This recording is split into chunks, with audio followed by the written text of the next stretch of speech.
I spent 4 decades counting pills, measuring milligrams, double-checking interactions.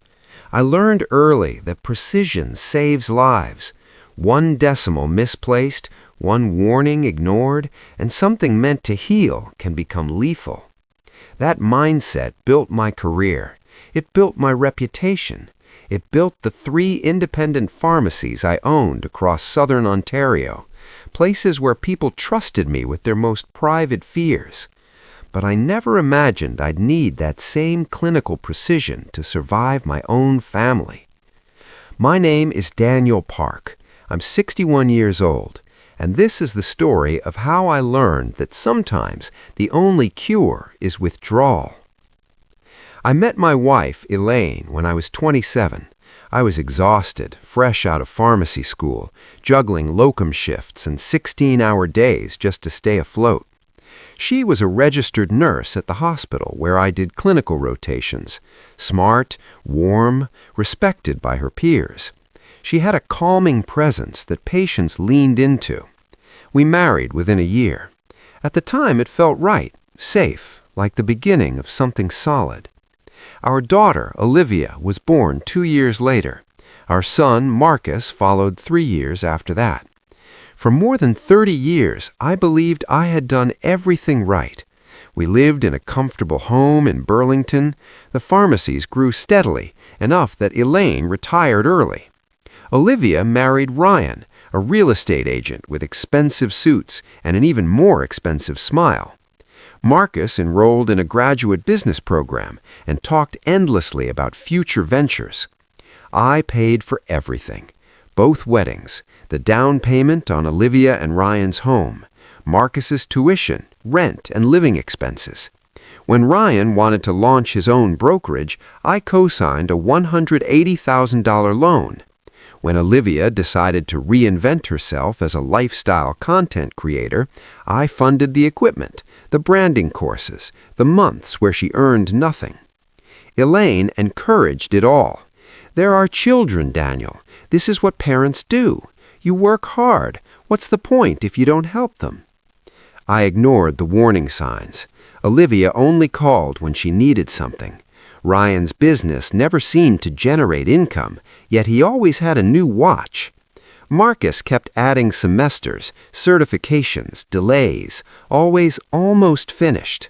I told myself it was temporary. I told myself this was normal. Then came the cruise. Olivia announced it in the family group chat. Ryan and I are renewing our vows. 5 years married. Caribbean cruise, 2 weeks. We want everyone there. It's going to be unforgettable. Elaine was thrilled. That's wonderful, sweetheart. When? March 18th. I replied carefully. Let me check my work schedule.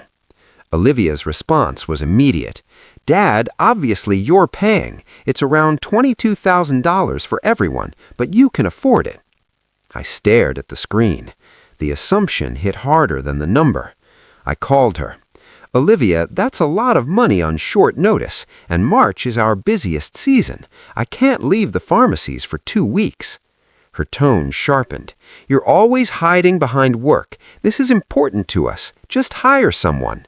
It doesn't work like that. She exhaled loudly. Fine, I'll tell Mom you don't care about our marriage. Elaine brought it up that night. Daniel, you have to do this. Olivia is heartbroken. Because I hesitated to spend $22,000? You spend more than that on inventory. This is family. The pressure didn't stop. Marcus called, disappointed. Ryan sent long messages about loyalty and milestones. Olivia posted vague quotes online about choosing money over love. I gave in. I always did. I booked the cruise, paid the deposit, rearranged my schedule. That was January. In February, Marcus called in a panic. His roommate bailed. He needed $5,500 or he'd be evicted. I sent it. 2 weeks later, another $3,200 for a mandatory course. Olivia needed a new camera, $3,800. Ryan needed temporary help with cash flow. Elaine wanted a new SUV. The old one was 5 years old, Daniel. I deserve something nice. I felt like I was bleeding out financially, but I told myself I could handle it. Then, on March 11th, everything stopped. I was at my original pharmacy reviewing medications with an elderly patient when my chest tightened. I'd felt it before. Stress, I assumed. Then my left arm went numb. The room tilted. I tried to call for my technician, but the words tangled. The last thing I saw was her face, pale with fear, yelling for someone to call emergency services. I woke up in intensive care. A neurologist explained I'd suffered an ischemic stroke. Treatment had worked, but recovery would be long. My right side was weak, my speech slurred. They'd called my wife. I waited for her. She didn't come that night. When I asked the nurse, she hesitated. Mrs. Park said she'd visit tomorrow. She was busy this evening. Tomorrow. I lay there, staring at the ceiling, and for the first time in my life, I felt something deeper than exhaustion. I felt expendable. Elaine did come the next day, but only briefly. She looked more irritated than worried, glancing at her phone between sentences. "Daniel, why didn't you tell me you weren't feeling well?" I had. 3 times in the last month. Each time she told me to rest or take something mild. She sighed. "The cruise is in 5 days. What are we supposed to do?"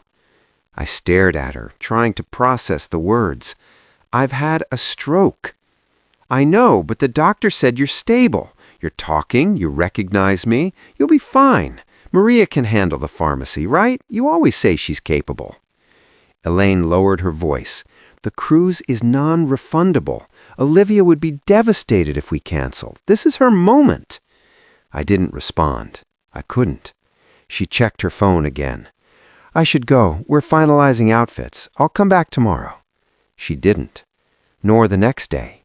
2 days before the cruise, I was moved out of ICU. My speech had improved. My right hand still wouldn't cooperate. Physical therapy loomed. I called Elaine.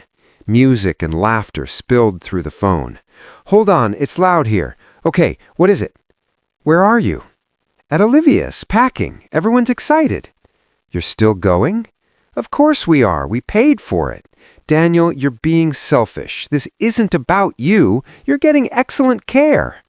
"I'm in a hospital bed." "You don't need me sitting there staring at you. I'll call you from the ship." She hung up. That night, Marcus video called. The glow behind him was unmistakable. Ocean, sunset, champagne glasses clinking.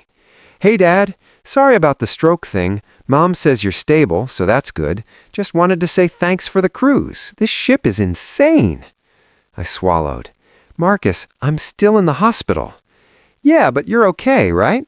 "Oh, hey, quick thing. Can you send me some spending money? Excursions aren't included. There's this diving thing in Cozumel, only $750. I looked at my useless right hand lying limp on the blanket.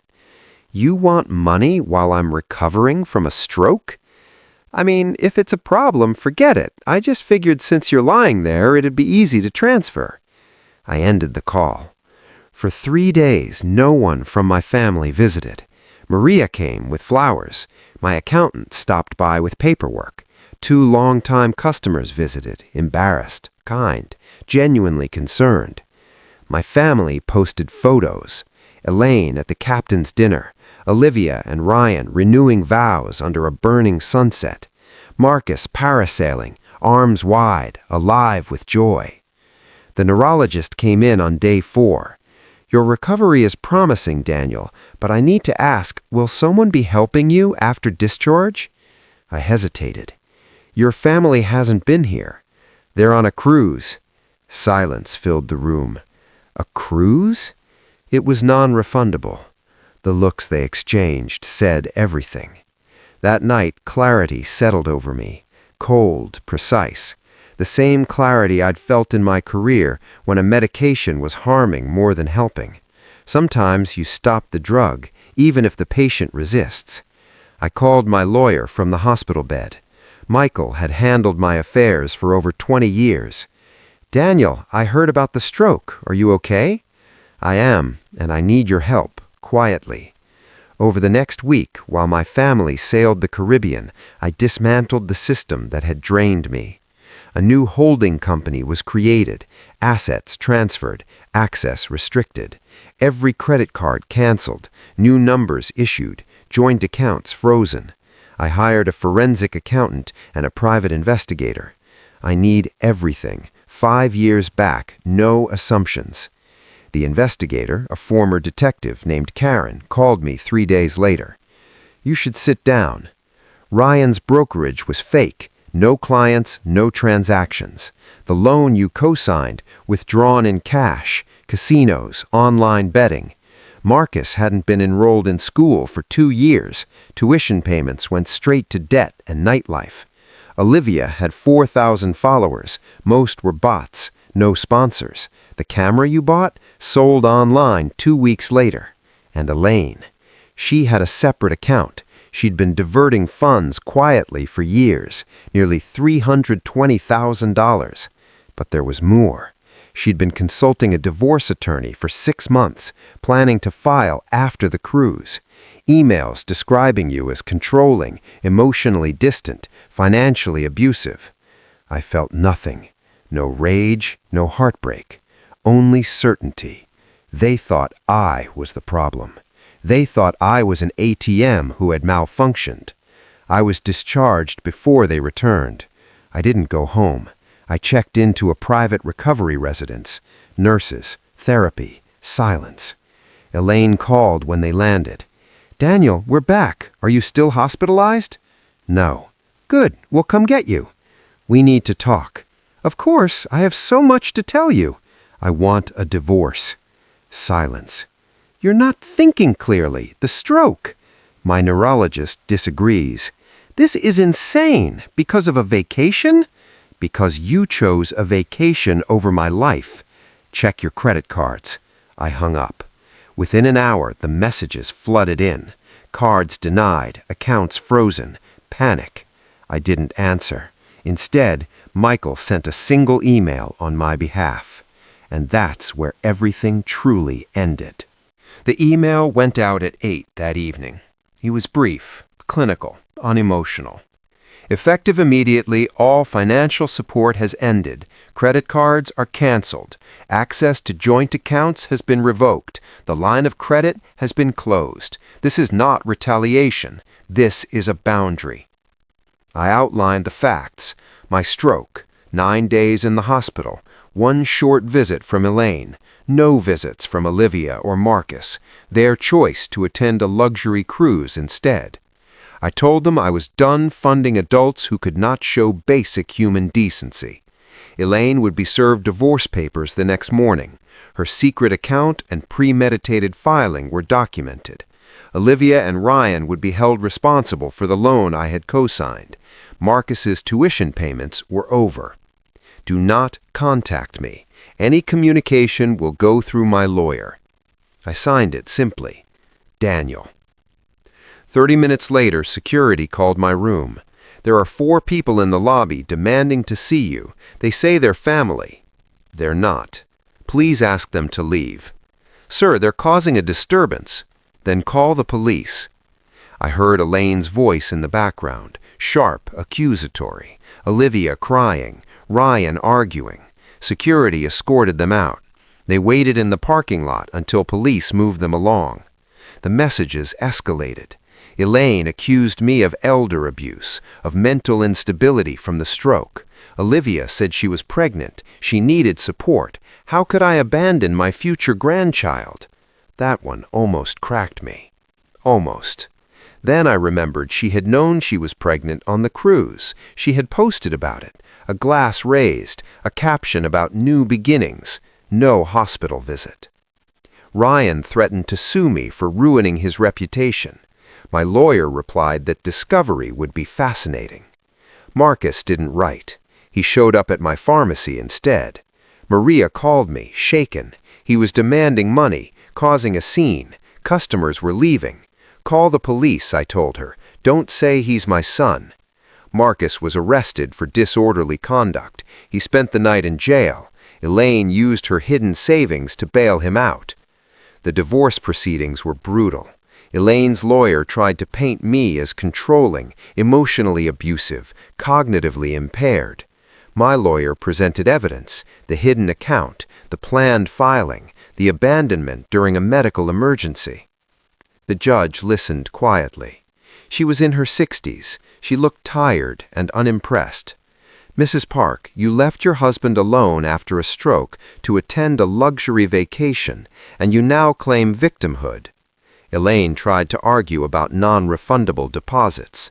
The judge cut her off.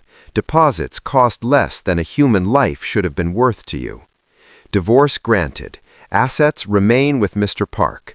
Mrs. Park will retain only what she brought into the marriage and the funds she independently accumulated. Elaine walked away with the money she'd hidden, nothing more. Olivia and Ryan declared bankruptcy. The loan vanished with their credit. Marcus moved in with Elaine, took a job at a call center, started paying off debts slowly. I sold 2 pharmacies, kept the original one, hired a manager, reduced my hours to 3 days a week.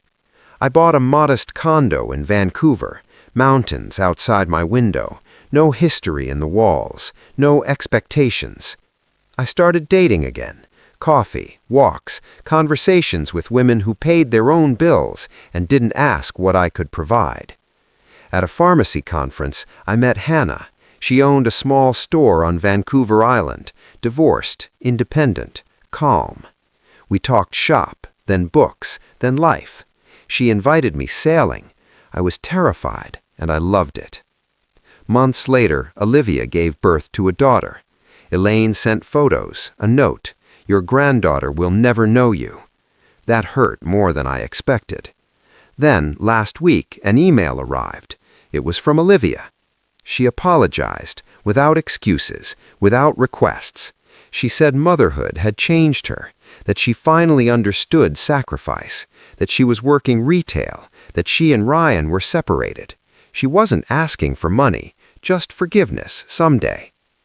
I haven't replied yet, but I opened a trust account, quietly, for my granddaughter, not for Olivia, not for reconciliation, because the child is innocent. I don't know what comes next. What I do know is this: love is not the same as provision, support is not the same as surrender, and family is not an obligation to destroy yourself so others can remain comfortable. I spent 40 years measuring medicine precisely. I forgot to apply that discipline to my relationships. I gave too much, too freely, too long. The stroke didn't damage my mind, it cleared it. When the money stopped, the truth appeared, and it nearly broke me. But I survived, and for the first time in decades, I am living a life that is mine. Sometimes survival looks like walking away. And sometimes that's the most compassionate choice you can make for yourself.